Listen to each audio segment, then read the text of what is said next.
Thank you, thank you, thank you. Welcome to Attorney Commander J.R. Glapohkpa Chesson talk show. It's a good afternoon, and I have a very special guest with me today. He is none other than the former state representative of Massachusetts, Honorable Royal Lee Bolling Jr. So just bear with me in a few minutes, and I'll bring my guest on. So stay tuned, and we'll be right back.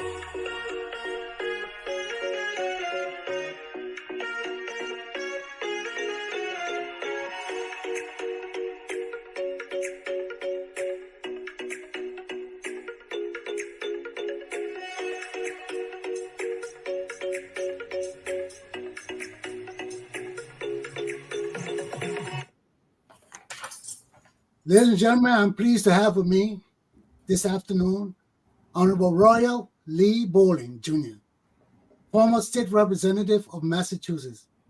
Honorable Bolling. Good morning. And how are you today? Well, welcome to Attorney Commander J.R. Glapohkpa Chesson talk show. Mm-hmm. It's an honor to have you, sir. I'm glad to be here.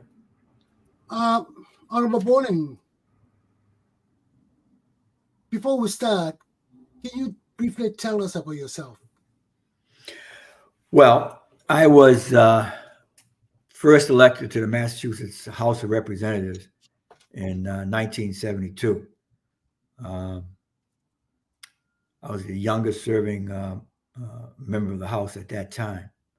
And I was preceded 4 years earlier by my father, Royal Bolling Sr.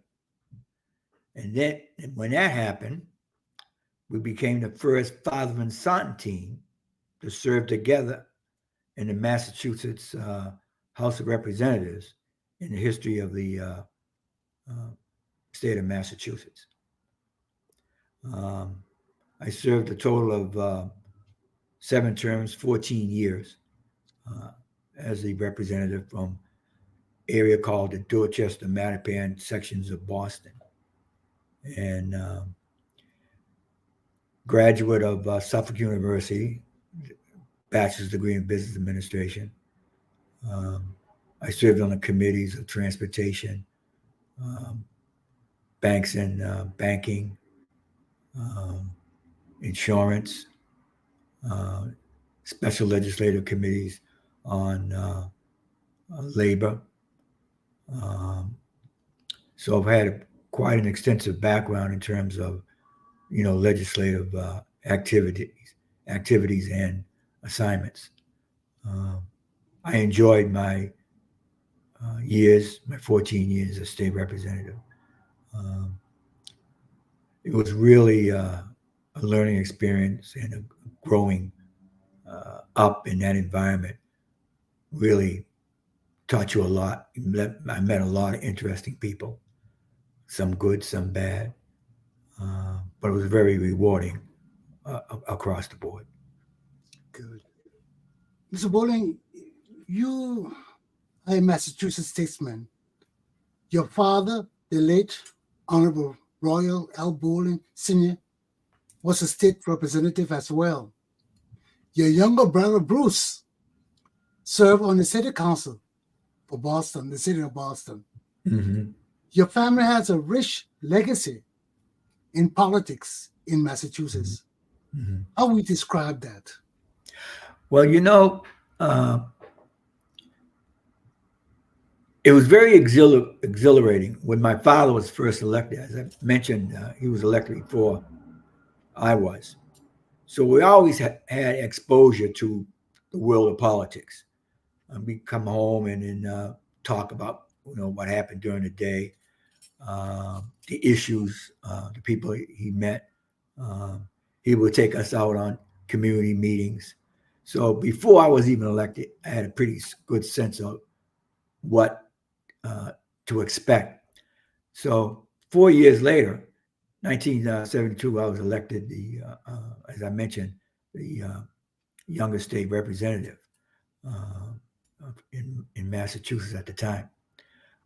So then I got my experience firsthand.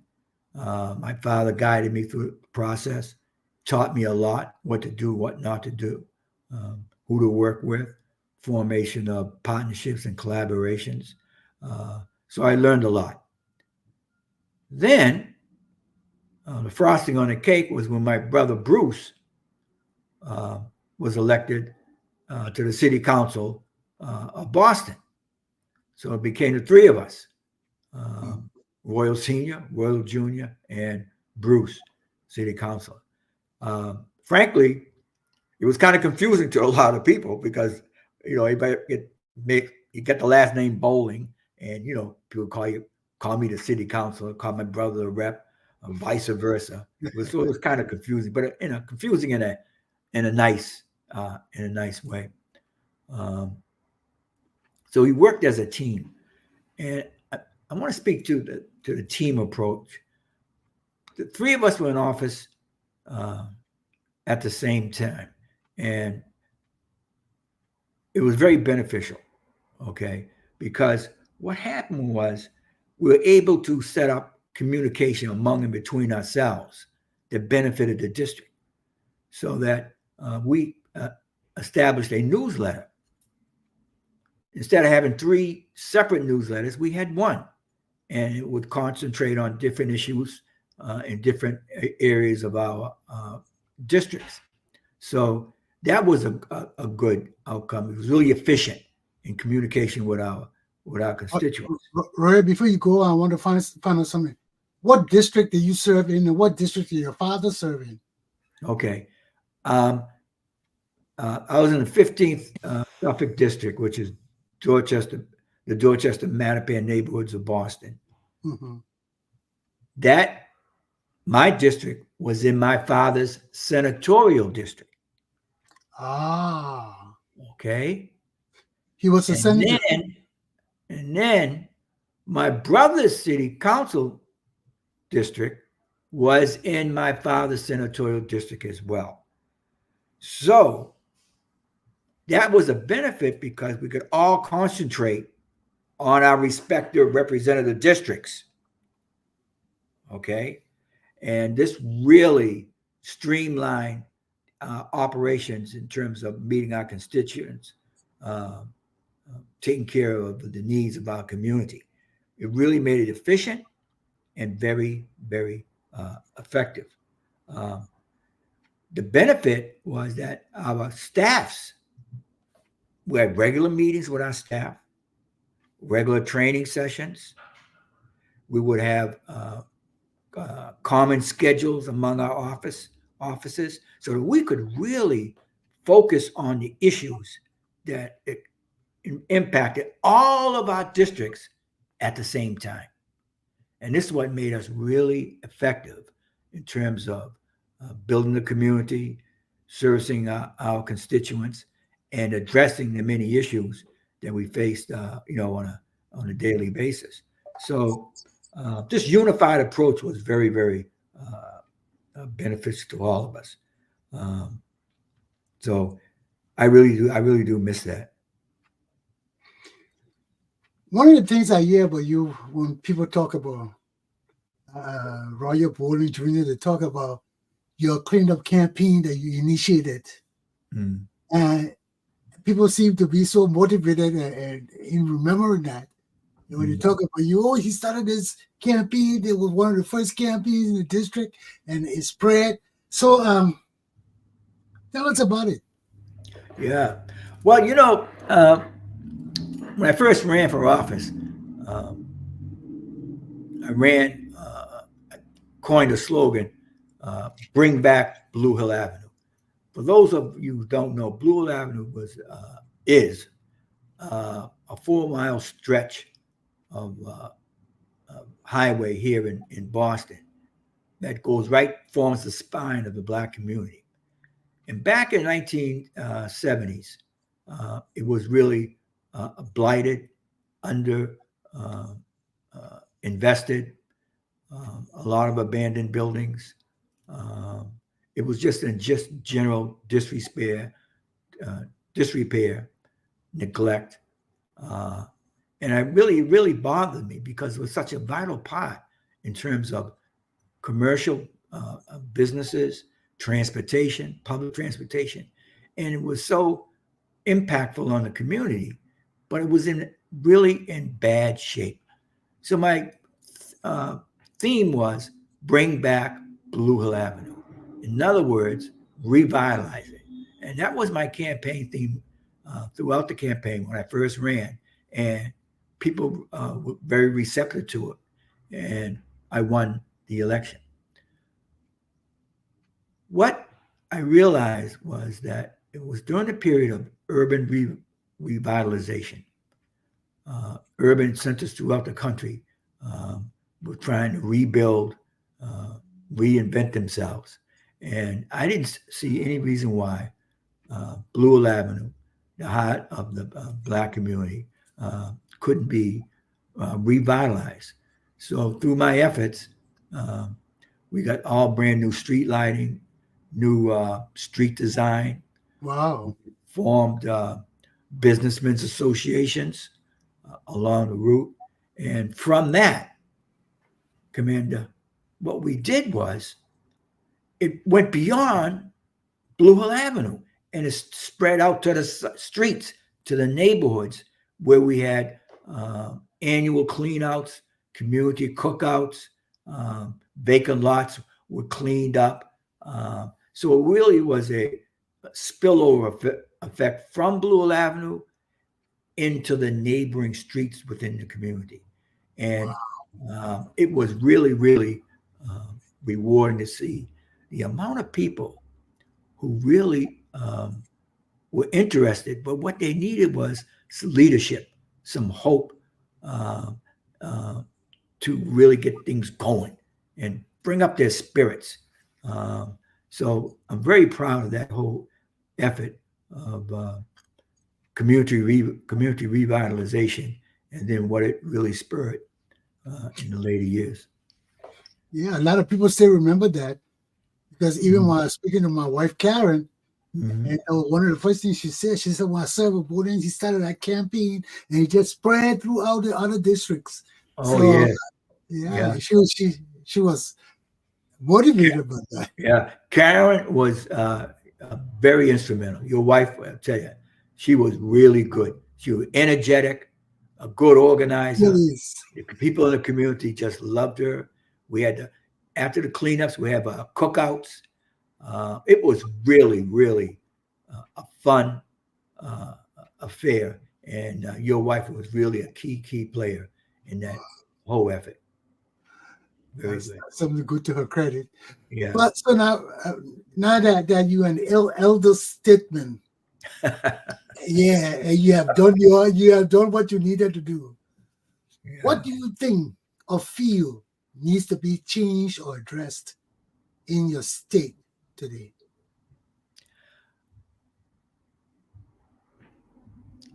Right now, I look back before the age of the internet, before email. I look back at the 70s nationally. It was a fervor and energy within Black communities throughout the country of revitalization, rekindling of hope. Um, and I look back at it now and all the efforts from many people uh, nationally as well as locally. And the biggest thing right now, I tell you, the biggest threat that I see now is housing, Mm, the cost of housing, affordability. Affordability is one of the biggest issues. It is destabilizing neighborhoods throughout the country, but particularly here in Boston. It was a report out a couple of weeks ago. The average price of a house in Boston is now $850,000. wow. For the Eight Irish hundred house, fifty thousand dollars you got to for a be house. a millionaire to own a house. Well, what's happening because of the housing affordability crisis? Many people can no longer live in Boston.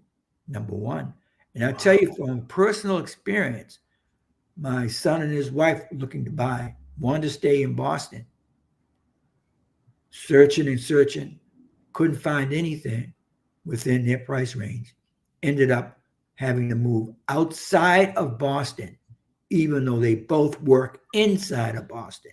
Now they had to commute.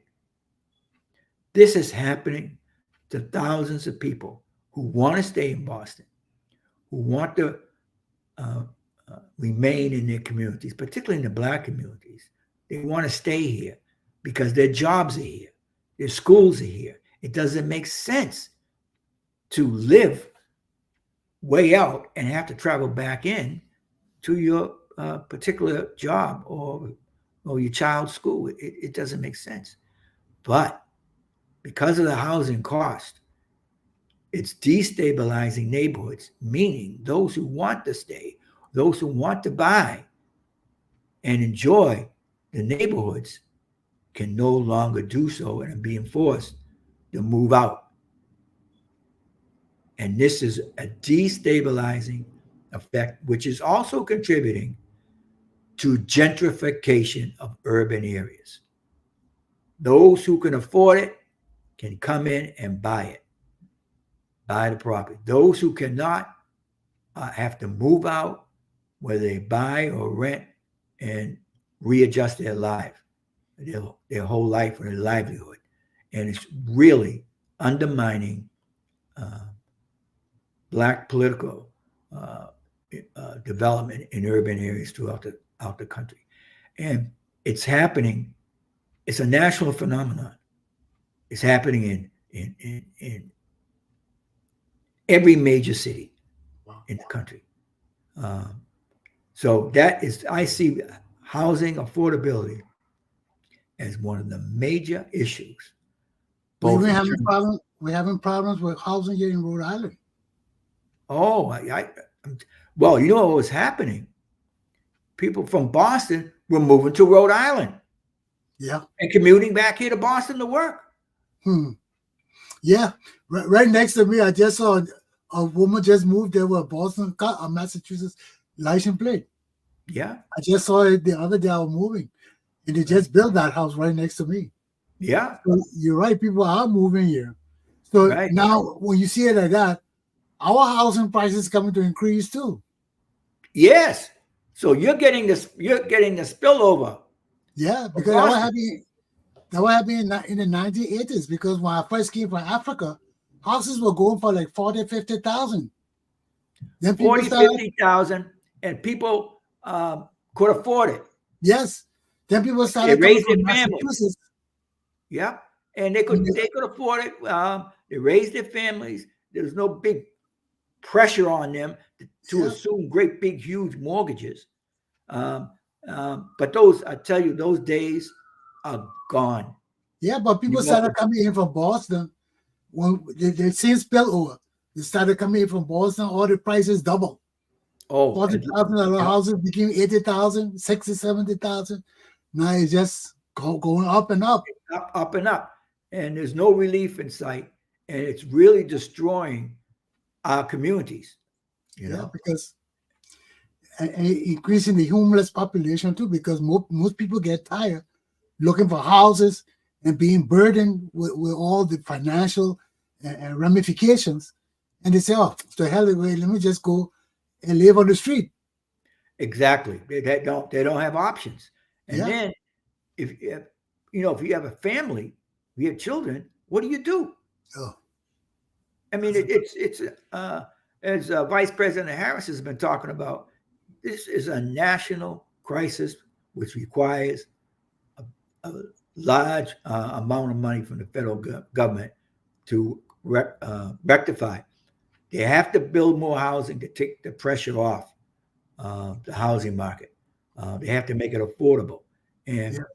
you know, I think I read an article with to buy a house in metropolitan Boston, you have to have an income of about $135,000 a year. Wow. Wow. I mean, very few people are making that kind of money. Then they wonder why the crime rate go up. Crime rate goes up, housing instability. If you got to Uh, pay that kind of money for housing yeah, and everything going up, and there up, are no jobs available, right. So you end what's up you end up working two jobs. Uh, if you got a two income household, uh, may end up with three jobs. One person make it with one job, another person with two jobs. I mean, it's crazy. yeah. It's crazy.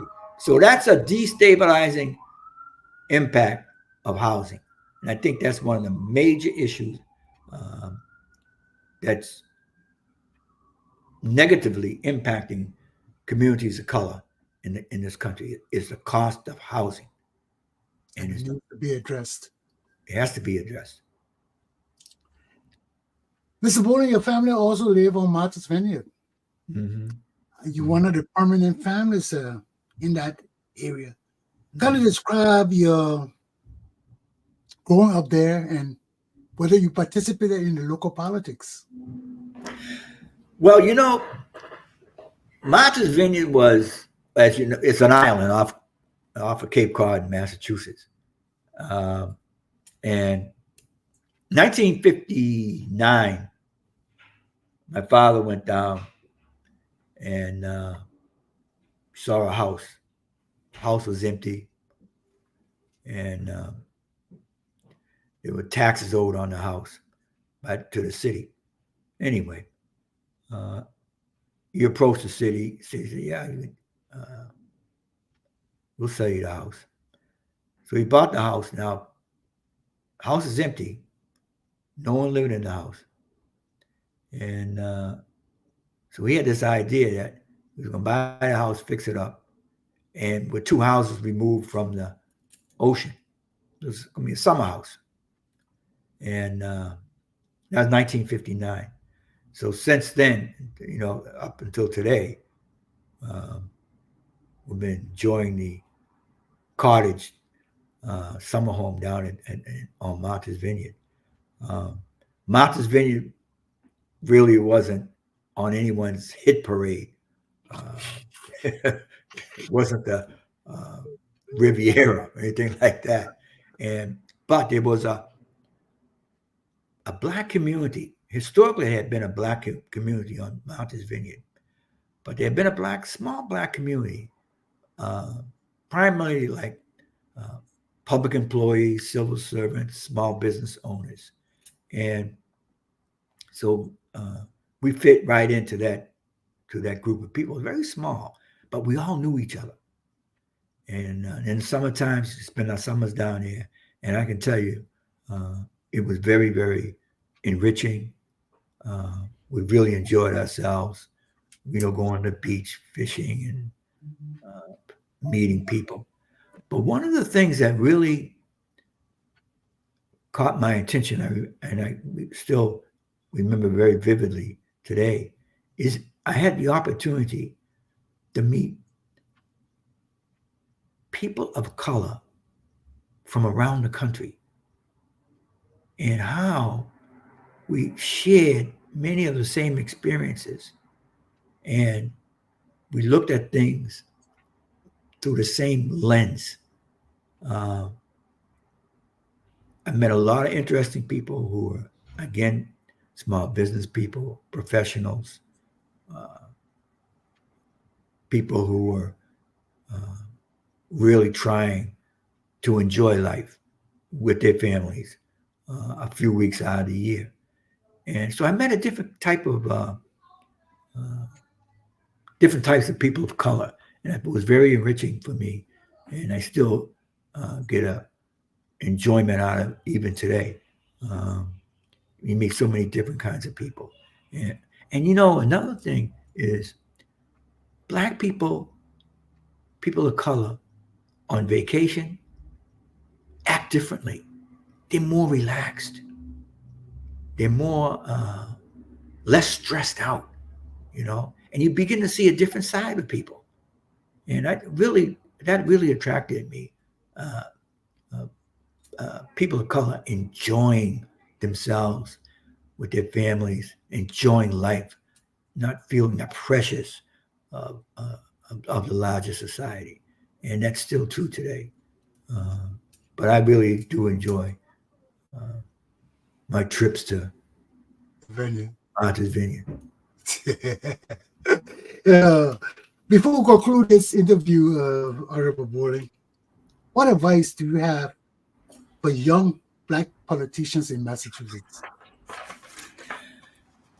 The strong desire to serve. You can't replace it. It has to be within you. A desire to help. A desire to make things better for people and their families. A desire to right what is wrong to the best of your abilities. And that has been my guiding light ever since I've been in politics. You have to like people. You have to have confidence that people deserve good, regardless of their color, the income, education, or anything like that.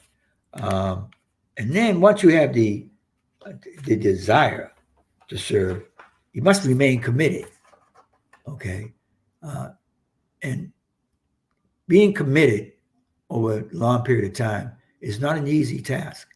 You are confronted with challenges. There are those who won't like you, won't like your policies, or work against you when you're trying to do the right thing. But you got to be consistent. You got to be committed to the cause. Also, I found out through this experience, not only with my family, but me personally, basically people all want the same, regardless of income or color. They want what is good. They want to enjoy life. Um, and generally speaking, they don't mean any harm to someone else, generally speaking. Okay. But generally, I would say they want to live life. Okay. And I think that's the common element among all across all demographics. I want to enjoy life as best I can. Okay. Um, and to help accomplish the goal in politics, they say it's an art form. And to a large degree, it is. Politics is based on relationships, Yep, but life is based on relationships. that too. Okay, relationships with your family, your friends, your neighbor, your co-worker. Everything revolves around relationships. So, um, part of that is the formation of alliances with like-minded people. When you work with others, the impact of your effort is a lot greater than trying to do it alone.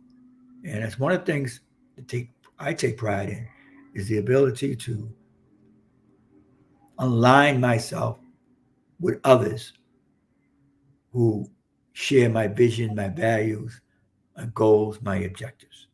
And we try collectively to bring about change. And I think that has been one of the key components of my family's, my father, my brother, and myself. Uh, that's kind of the glue that's kept us in the political um, mainstream um, for all these years. So, how you see the future of America?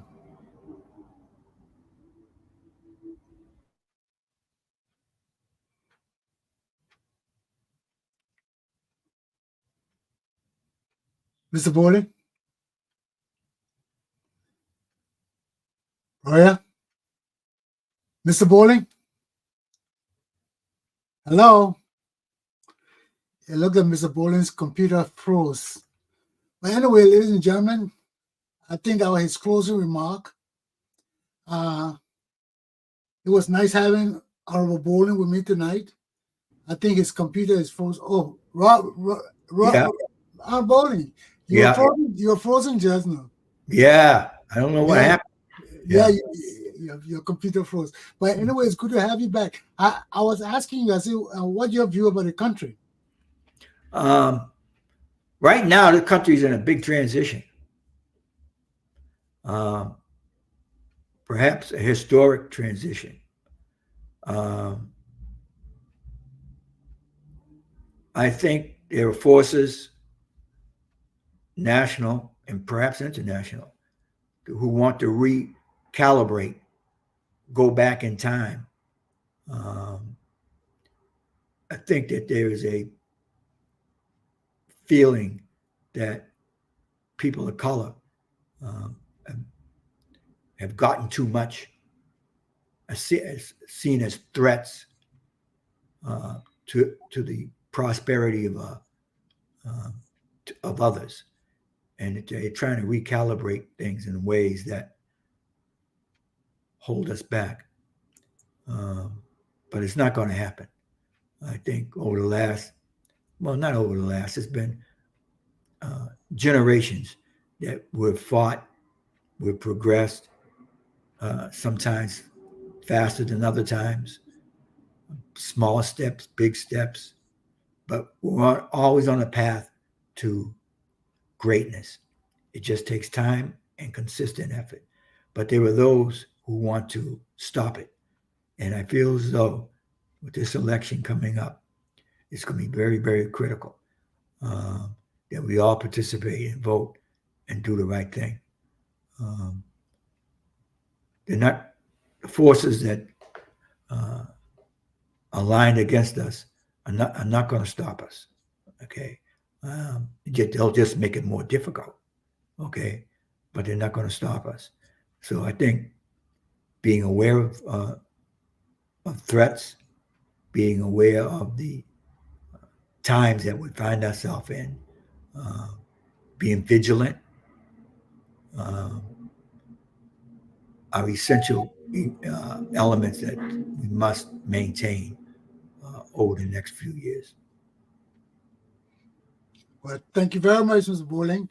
This interview was very enlightening, Well, thank you.